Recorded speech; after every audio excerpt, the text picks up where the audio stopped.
Welcome to August's Market Update, brought to you in cooperation with this sponsor. Let's take a look at residential real estate activity in your area during the month of August. The number of active listings was up 13% from 1 year earlier and down 2% from the previous month.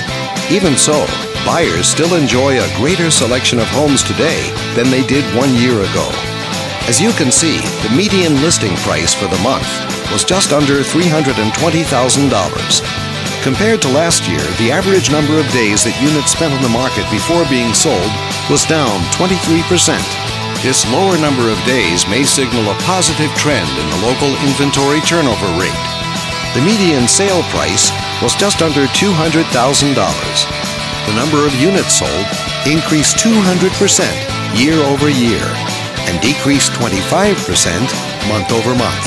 Higher year-over-year figures indicate that more buyers have been finding what they're looking for. Thanks for watching.